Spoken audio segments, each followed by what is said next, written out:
Jama'a Assalamu alaikum, barkanmu da warhaka, barkanmu da sake saduwa a gidan TV mu mai albarka na Betura Vision.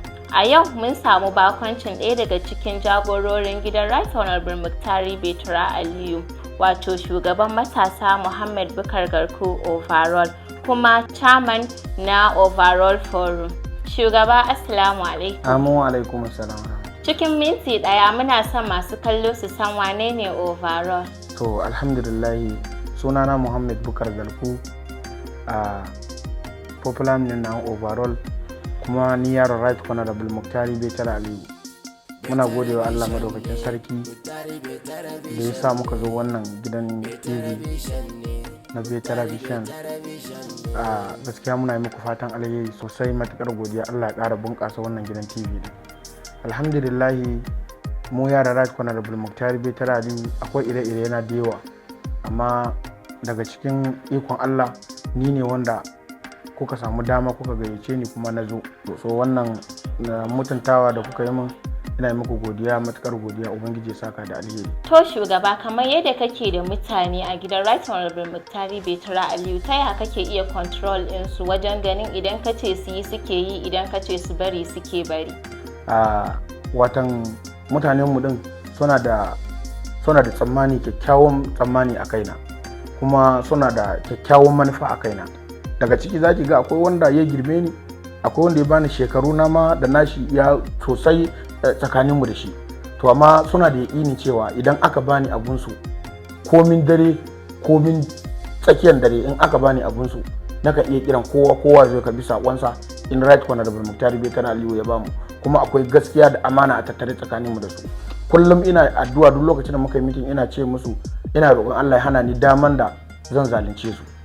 So wannan shine yake ƙara musu ƙarfin gwiwa, wanda duk lokacin da muka je abu in nace mutum ka bari, zaki ga yana rawan jiki zai bari. In nace mu yi haka, zaki ga yana rawan jiki zai yi abin da yake aka ba su umarni yayi. Akwai wani sabon kungiya da ya fito a gidan Right Honorable Muktari Betura Aliyu, wanda mutane suke tunanin kamar yanzu ya fi da su, wato Team Betura. Me zaka iya cewa?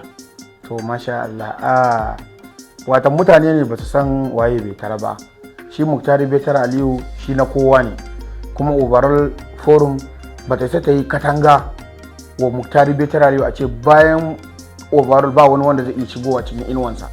Mu duk wanda yake son Betura muna son sa, kuma Team Betura din muna da kyakkyawan mu'amala da kuma fahimta da su. Mutane ne da suke ganin kaman abin da ya kawo cece kuce din, kaman da suka yi program nasu na taimakawa makanikai, shine mai gidan mu Right Honorable Muktari Betura Aliyu ya je to sai mutane suna ganin kaman an fi yi da su fiye da mu. To mu kuma Muktari Betura Aliyu ya je bakin forum namu, mu ya je an tara masa mutane, ya je musu godiya bila adadi. So duk abun da Team Betura ta yi, ko in ce ba Team Betura ba, duk wani abun da forum za ta sake yi, in dai wani forum ne, in ba dai ba Overall, to mu dai mun yadda wa mutanen forum, kowane forum ne ina kalubalantarsa, mun yadda mu madubi ne na forum, sai mun yi abu sana ake kwaikwayo mu. To duk wani abun da kaga ake ta yi a Team Betura suke ta yi kaza mene wanda mu forum din Overall Forum wanda bata yi ba. To mu duk wanda yace yana son Betura, to muna ƙara masa ƙarfi akan tafiyansa. So batun maganan mutane suna ganin kaman Team Betura ana yi da su, Betura yana ba wa masoyin shi full attention ne. So wannan attention ya basu, kuma sun nemi ya basu, kuma ya basu attention, kuma da gudumawan mu aka bada attention din. Don Betura kafin ya je sai da muka yi magana da shi, zan je wajen Team Betura sun yi program, na ce goga an kaje ai za su ji daɗi, don a kan hanyar tafiya ne shine yayi parking sai ya shiga, yace yana so ya wuce, na ce in kaje za su ji daɗi, sun yarda cewa zaka je wajen su, to in kaje zaka ƙara musu ƙarfin gwiwa akan abin da suke yi. So batun magana a ce Team Betura an fi da su Team Betura, yaushe Team Betura ne suka shigo gidan Betura, ai ba su jima ba.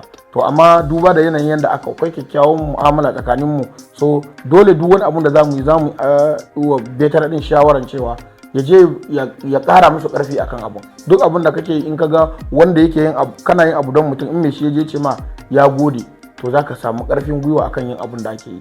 So Muktari Betura Aliyu shi ba haka yake ba. Overall Forum shine babban forum na gidan Right Honorable Muktari Betura Aliyu, kuma duk wanda zai yi wani abu a siyasa, to yana bayan kafin ya yi overall forum sun yi, in dai forum ne. Ba zan manta ba, mun je gidan makafi, mun je mun tallafa wa makafi da sunan Muktari Betara Aliyu, mun sa kudi a cikin envelope muka tallafa musu. Bayan nan ba zan manta ba, mun tafi prison, mun cire mutane a cikin prison da sunan Right Honorable Muktari Betara Aliyu.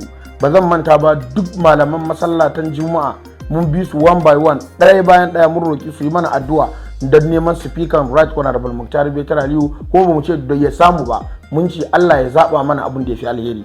Mun je mun same su kuma mun kyautata musu. Sannan akwai malaman tsangaya wanda muka bi su muka kyautata musu. Akwai marayu wanda muka bi su muka kyautata musu. Sannan akwai kuma kauyuka mun je mun samu malamai, mun sa an yi sokan kudani. Akwai inda muka bada shanu, akwai inda muka bada kuma rago. Sannan mun bi asibiti kowane gado mun sa kudi a envelope, mun je mun bimbika wa duk asibiti da yake cikin garin nan. Kuma duka muna yi ne a madadin Right Honorable Muktari Betara Aliyu. Sannan abubuwa da yawa wanda an yi ne da sunansa. So amma mun yi kuma alhamdulillah Allah ya karbi addu'ar mu, don mun nemi alheri ne Allah ya zaba mana. Kuma tunda Allah ya yi a wancan lokacin bai samu speaker ba, to muna da yakini ubangiji ya zaba mana abin da ya fi alheri. So ina mai tabbatar miki cewa cece ku ce na mutane ne, sun fi son su ji cewa yau an ce, wayansu sun fi son cewa mutanen Betara suna fada, yau a ce ana fada social media na yara na sun fito suna zagin Tim Betara ya fito yana zagin mutanen mu. So sai ya zama gidan da babu control. To hakan kuma Allah ya sanar da mu cewa zaman Muktari Betara Aliyu lafiya shine zaman mu lafiya, samun ci gaban shi shine samun ci gaban mu. Betara ni na imani ga Allah, in ya samu ya yi shiftin kaɗan, to ni ma zan shifta na inda nake yin ƙara gaba. So waye ne zai ce yana son Betara kuma mu ce za mu yi masa wani blocking ko wani a'a, duk wanda yake son Betara namu ne. To tambayar mu na gaba shine, mutanen da kake tafiya da su shin mutanen ka ne ko kuma mutanen Betara ne? Ai wayanda nake tafiya da su abokanai na ne, aminai na ne, amma ba mutane na bane. Mutanen Right Honorable Muktari Betara Aliyu ni dai na san aminai na ne kuma abokanai na ne, amma mutane ba mutane na bane, mutane Right Honorable Muktari Betara Aliyu. Dalili da yasa na faɗa haka shine, duk wani kwazo da kika gani muna yi, mu dai muna sa ƙarfin mu ne, amma kuma majority shi kuɗin sa yake sawa a cikin abu. Kuma waɗannan mutane shi ya karkato min kansu dukkan su, yace ku zo ku linkin, ku zo ku bi overall. So saboda haka waɗannan mutanen suna yi min biyayya kuma suna bin umarni na din, don a ƙarƙashin jagorancin Right Honorable Muktari Betara Aliyu shi yace su mun biyayya, kuma shi ya ɗora ni akan su, yace ni ne shugaban su. So shi yasa suke yi min wannan, muna zanne da su lafiya, kuma abokanai na ne, aminai na ne. Amma batun maganar mutane na ba mutane na bane, mutane Right Honorable Muktari Betara Aliyu ne. Don misali zan miki magana da zuwan mu Gombe. Kowa dai ya san overall mutum ne ake sa min tsammani ina da saukin kai, kuma ina son in zanna haka. Allah yi dalili yadda mutane suka shaide ni, Allah ya sa mala'iku su shaide ni haka, kuma ina roƙon Allah ya raba ni da girman kai. So kin san abun da zai yi shine ake yin sa. Yanzu haka ce overall za a yi taro a Gombe, ka cire mota 100 ku tafi, sanan ka ba kowa kudin abinci 10,000. To ai wannan kin san cewa kai overall fa abun ya fi karfin shi, ba zai iya ba. To amma kin ga shi ne ya biya kudin mota, shi ya bawa mutane kudin abinci. Mu abun da zamu yi idan muka je, to mu je mu yi abun da ya kai mu yi kokari, mu yi iya kokarin mu san cewa yaran Betara sun je, kuma a san cewa Betara yana da mutane. So mutanen ni ma kaina na Betara ne. So ni ban da wani mutum guda ɗaya wanda aka ce wannan nawa ne. Duk wanda ke ga ya zo mana tafiya, to yaron Betara ne. Kawai ya yarda da shugabanci da tsari da Betara yayi, shi yasa na samu karfin gwiwa da kuma yadda da suka yi da ni, shi yasa muke tura abun kuma yake tafiya daidai. Akwai wani abu da yake daure mana kai, shine idan an je wajen taro ko ana gudanar da wani abu, idan kuna wajen mutane suna gani kamar Right Honorable Muktari Betara Aliyu ne da kansa yake wajen, ya abin yake? To alhamdulillah, watan shi Betara shi mutum ne wanda idan ya je ya ce muku ku je wajen abu, to zai sake sa ido, ya sake kasa kunnen shi, shin abun da ya baku umarnin ku je ku yi, kun aiwatar ne ko ba ku je ba. Sannan kina gani na a cikin manyan kaya din nan, in aka ce Betara ya samu assignment, zan cire kayan nan in shiga kananan kaya. So in aka je fage na nuna cewa Betara ya je wajen, to ina ɗaya daga cikin wanda nake ba da ƙarfin gwiwa, nake sa wa mutanen mu karsashin cewa su yi abun da gaske, domin in na je kina ganin na cikin manyan kaya na zan cire in sa karamin kaya, mu je ki ga ana yin abu na siyasa, babu fada sannan kuma babu tsangwama, za a yi abun tsakani ne da Allah. To idan mutane mu suka ga ni shugaba ina zagewa ina yi, to su ma za su zage su yi domin mu samu abun da muka je nema a wajen. Don in muka je Betara din ko bai je ba muna so mu tallata sunansa a ji cewa Betara ne fa makasudin wannan taron, Betara ya bada 100% a cikin wannan taron.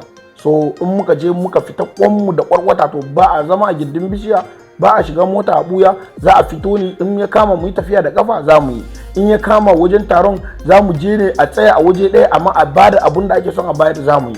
So in muka je dukkan mu nan da gaske muke yin abu, don in muka je baya bar mu da yunwa, baya bar mu in aka samu ko in aka je dubban mutane za ki wani lokaci an je sai zazzabi ya dan kama mutum irin cikin mota haka, to in aka buga masa waya to already zai ce to ku tafi ku kai shi asibiti, ku kai shi kaza, ku yi masa kaza. Shi ma hankalinsa akan mu, yaya lafiyar mu yake, yaya mun je lafiya ne, shin mun sauka lafiya ne, shin yaya abun yake kafin mu je taro. In ya je to ku yi hankali da lafiyan ku.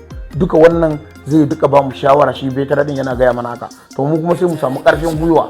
Kin san dama wai ka damu da wanda ya damu da kai, to shi ya damu da mu sosai, to shi yasa muke damuwa da al'amarinsa. In yace mu je muna zuwa mu cire karfin mu, don iya karfin mu dama muke bayarwa waje, amma kudi kan shine da muke dauke nauyin. Karfin mu zamu bada tsakani da Allah mu je mu yi abu, kuma duk inda muka je ana sanin yaran Betara sun je wajen. In ba mu je ba mu taba zuwa waje aka ce mun zo na biyu ba, sai dai na daya, sai dai ki jana yaran Betaran nan, yaran Betaran nan. To abun sai yana mana daɗi. In mun yi abu kuma yakan iya kira mu dawo kun zo lafiya, yaya wanda suke asibiti a'a kaza. Wani dama ya an ce a tafi din bai karya ba, in ya sake samun mota ya ji zafin mota sai kiga ya dan samun rashin lafiya. In an hada masa girki aka kai shi asibiti aka dan bashi magani, to sai kiga ya warware, sai ga an fita an ci gaba da gashi. Kusan karshe, wani irin shawara zaka ba wa forum masu tasowa, me zaka ce akan haka? To alhamdulillah, watan forum masu tasowa akwai wani tunani da suke yi akan su cewa duk wani forum da ya taso burinsa ya zo gidan Betara ne. Duk wani forum da kika ya taso zai burinsa ya zo gidan Betara. To amma akwai karancin fahimta da yake dan damun su kaɗan, don suna nuna jin cewa suna cewa an daina karɓan forum a gidan Betara. Shi Betara ai na al'umma ne kuma yana son mutane, ba an daina bane, an kawo tsari ne yanzu din a gidan Betara. Tsari da aka kawo a gidan Betara shine idan muka dulla agari da gidan Excellency Alhaji Umar Usman Kadafur, Deputy gwamnan mu, idan muka yi la'akari da shi, to zaki ga forum a gidansa kwaya ɗaya ne. Duk forum da ya zo sai dai shiga ƙarƙashin forum da yake gidansa. To haka kuma sai ya samu zaman lafiya da kuma rashin tsangwama a cikin tafiya din. So mu ma da muka duba mene yake kawo hatsaniya ki zaka da kwanaki in kun duba daga social media fada kwana biyu uku ya barke a gidan wasi a cikin gidan Betara. Shi kuma abin da yake kawo haka din alheri da yake cikin gidan ne. Shi yasa kowa yake so, wani zai zo da zuciyarsa daya, wani kuma zai zo da fitina. To sai muka yi tunanin cewa mene zamu kawo a gyara. To tunda ana magana ne na matasa, to tunda ni ne shugaban matasa din, bayan ni din akwai wanda aka buɗe musu aka shiga dama da tun Betara ya shigo, shine sai aka fara irin kowa zai kokarin ya shigo gidan Betara shi ma ya zama forum. To sai muka duba muka ce to tun daga tun Betara ga Dabci ga All Boys sanan gani nan overall, me zai hana mu haɗa kanmu? Shine sai muka haɗa kanmu muka ce to muka kira oga muka ce to forum na gidanka mu ma mun kawo wani tsari. Shugaban forum na gidanka kowa ya sani ni ne shugaban biyu kwaya bayo shari na matasa. To su ma sun zo sun mara min baya akan tafiya din. Forum uku din kenan sun mara min baya, muka haɗu mu hudu. To duk wanda zai zama forum ba wai an ki karba bane, amma dole ko ka shiga karkashi na, ko ka je Team Betara, ko ka je All Boys, ko ka je Dabci forum. So mun kulle mu ma wannan, to da muka kulle sai abun ya samu aka samu zaman lafiya da kuma canjin tafiya sai ya tafi normal. To amma mutane suna faɗin cewa ba a karban forum, ka ai mutane ake so, kuma siyasa kayan mutane ne. Ba mu isa mu hana kowa zuwa ganin Betara ba. Kowa in zai zo ya ga Betara, duk wanda alherin shi yake wajen Betara muna roƙon Allah ya sa Betaran ya basa, wanda alherin shi yake da nesa kuma Allah ya matso da shi kusa. To mu ba mu blocking na mutane, kawai tafiyan tsari din ne mun shirye cewa yanzu tafiyan dole mu ma sai mun bi tsari, tunda mun duba muka ga wancan bangaren ba fitina, to me ne yake kawo rashin fitina din? To ga tsarin da suka dauka, to me zai hana mu mu dauka? To shine muka dauki tsari na cewa forum, in kun yi forum sai ku taru ku zo sai ko ni in kun ce kuna son shugabanci na ya muku za ku bi ni to sai in je da mutanen mu sai ku taru sai ku yi jawabi sai mu karbe ku sai mu tura oga mu ce to ga forum kaza mun karbe su sun dawo karkashi na to kin ga in yana bada 10 ne to yanzu kin ga zai bada 12 in aka je wani to a haka sai mu rika tura masa muna nuna masa to tafiyan yanzu karuwa ake yi in su aka ce yanzu kaman forum akwai forum da zaki ga suna da chamunoni 10 a 20 to mun je mun karbi forum din to da chairman dasu din wanda suka ci da shi ne zamu yi amfani da shi idan alherin su yazo zamu dauki abun sai mu bawa chairman nasu din sai ya je raba musu so ba wai an rufe karban forum bane a'a a zana karba amma ba a sake karban wani forum a bayan wayannan guda 4 da mata guda 2 din duk wanda in mace ne kika yi forum ga Hajiya Shatu ga Hajiya Indo sai ki jona musu in kai namiji ne ga overall ga timbetara ga dabci ga all boys sai ka duba wanne ne kake ganin za ku zama kuna da fahimta da shi sai ka jona musu so shine dai abin da yake tafiya to shugaba mu ma muna karkashin forum naka da karshe dai za mu zo mu san wani irin kalubale kake fuskanta a wannan tafiya saboda tunda muka fara ba mu ji kalubalen da kake fuskanta ba na to gaskiya ina fuskantar kalubale amma ba da yawa sosai ba dalili da yasa nace ba da yawa sosai ba watan ina da pillars ina da abokanai na aminai na wanda sun kewaye ni kuma suna bani kyakkyawan shawara to in nace zan yi abu ne kadai in nazo na yi shawara da su to in suka bani shawara na je na yi nasu din sai na ga da na yi nawa din da zan samu kalubale fiye da yadda ake tama amma da na bi nasu din sai na samu sauki amma kalubale da nake samuwa a wajen mutane shine idan aka ce misali kai list na sunayen mutane za a taimaka musu sai kai list misali akallan aka kira za a ce kai list na sunayen mutane 2,000 za a taimaka musu idan na yi sai na karbi account sai na karbi BBN ko in karbi account da wasu abubuwa da sai na tura sai abun ya zo ya zama shiru ba a zo an yi ba to wannan ina fuskantar kalubale wani lokaci in aka kira ni ka rubuta sunan mutane har ina tsoron in sake kiran su sai mu je ce kai na bada na waso nawa ne na bada bawon shiru ba wani lokaci kuma sai a ce ka kawo sunayen mutane sai muna zane kawai sai in ce to ka kirawo mutane wane ka dagara sai zo ki ji na kira sai a ce to za a yi wani program gashin ku 50,000 100,000 ko 200 to abun kuma sai ki ga wa'ancan da aka dauki sunan su din sai in ga ina tsoron in kira su don na karbi sunan mutum ba ɗaya ba biyu ba to in na tura in abun ya shiru ana zuwa a yi amma abun zai zama leti in an ce a tura ana zuwa a yi amma abun zai zama leti to in aka zaki ce in turo to ina tsoron kiran wa'anda na ba su cewa na ce musu su kawo din don ko in ka kira mutum sai ce ni fa an karba su nawa wani ma bai da account kirkirkir zai je bude yawa je bude da sauri ya zo ya kawo maka yana gida sai kira ka kwana biyu sai ga mutum ya gida shugaba ya gajiya shugaba yaya duka yana so ya ji cewa kaza ni kuma bana magana sai abin da oga honorable Muktar Betara Aliyu ya faɗa to irin wannan shine nake samun kalubale sai ki ga mutum in ya ganka ka sa shi akan expectation to sai ba zai ji daɗi ba kwata-kwata in kai mata so ɗaya so biyu sai ga abun ma in ka ce ka kawo masa ga wani lokaci ba za su yi serious a kai ba to wannan wajen ina samun kalubale sosai akan haka in an ce a rubuta suna an rubuto suna so daga ƙarshe kuma sai ki ga abun yayi shiru ba wai ba za a yi ba amma zai ɗau lokaci to sai ki ga abun yayi shiru to sai ina samun kalubale da cece kuce akan haka so wannan kalubalen wannan yana ɗaya daga cikin abun da yake damuna abu na biyu kuma da yake damuna ba na son mutum ya tsammaci ya zo wajena ya tsammaci cewa zan kyautata masa in ya zo ya tarar da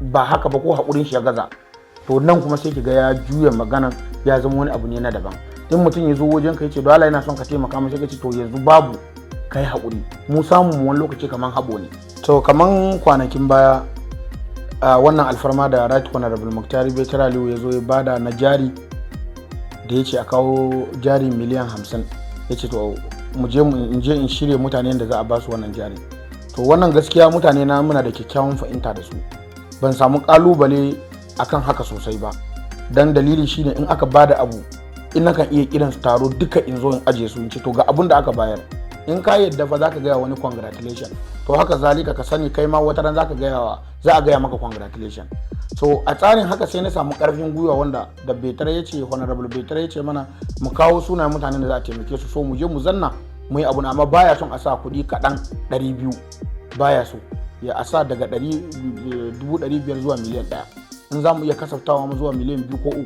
To da muka duba yanayin mutanen mu, to da na zo da form din zan ware mutanen da za a taimaka musu, da na cire form din a gabana, wallahi ina ganin kowa yana neman taimako din, amma kawai sai da na jajirce sai na ware wasu wanda rabonsu Allah ya ce za su samu a cikin abun, shine sai na ware mutane 20 miliyan ɗaya, na ware mutane 60,500. a haka na tara su dukkan kowane chairman ya zo na ce to jama'a sai mun yadda wannan abun ni ban isa in hana wani rabonsa ba a wajen Betara ba, kowa wanda ya samu rabonsa ne, kuma suna da good understanding. Suka ce min to duk abun da na yi fa sun yarda da shugabanci na ce to na tashi wani, na ce to yana cikin miliyan 1, wani ya tashi aka yi masa tafi yana miliyan 1, duka sai da na irga mutane 20, na kira suna mutane 20 miliyan 1, na dawo suna sauraro na har yanzu, suka ji na fara kira sannan suka ji sunan wanda suka samu 500,000 mutane 60 suka yi tafi suka yi godiya. To ba a rasa bambomi na mutane, wani dama zai ga cewa zai zo ya same ka, shi in aka ce a fita a je siyasan zaki ganshi zai ɓuya ba zai je abin da kuke son ku je ku yi ko abin da za ku ba da kyakkyawan result ba, amma in aka tashi in an dawo zai ɗauki fiya wata ya kawo maka, ko ya ɗauki kana misali muna kan abu na siyasa sai ga mutum ya zo ya baka fiya wata ya yi kaza. So irin wannan masu bani ruwa, misali ana tafiya ya ga wani ya kawo ma ruwa, to irin su in ba su zo sun samu abu ba sai ga mutum zai je ta ƙananan maganganu, sai ya ta tunanin watan abin da yake baka din yana son ya samu result mai kyau, to kuma an rabonsa bai rantse akan abun ba sai ki ga ya tsaya zai yi ƙananan maganganu. So shine irin kalubale da nake fuskanta a irin wannan waje din. So amma in dan raba kuɗin nan gaskiya an samu kwanciyar hankali, an raba shi a cikin kwanciyar hankali, kuma kowa ya je wannan kuɗin oga ya tsananta bincike aka yi ce to bai ba da kuɗin nan don a yi aure ba, bai ba da kuɗin nan don a yi gini ba, kuɗin nan an bayar ne domin a mutum ya je ƙara wa kanshi ƙarfi akan sana'ansa. A takaice na fahimce ka babu aure babu gini. A yanda ya faɗa wannan gaskiya ne. To a takaice muna son mu san menene sirrin nasaranka? To masha Allah, bata sirrin nasara na daga iyayena ne. Gaskiya iyayena ina musu godiya, matukar godiya. Gaskiya suna bani kulawa sosai wajen yi min addu'a. Sannan na biyu kuma akwai abokanaina, aminaina, ina alfahari da su, suna bani shawara na gari sosai. Sannan na uku akwai gaskiya da kuma riƙon amana, wanda iyayena da abokanaina suka tirsasa ni akan in zanna kan wannan manufa. So gaskiya shine sirrin nasara na. To masu kallo duka nan muka naɗe tabarman shirin namu, inda muka yi hira da shugaban matasa wato Muhammad Bukar Garku Overall. A ci gaba da bibiyar mu at Facebook, Twitter, Instagram, YouTube at Betara Vision. Zainab Umar.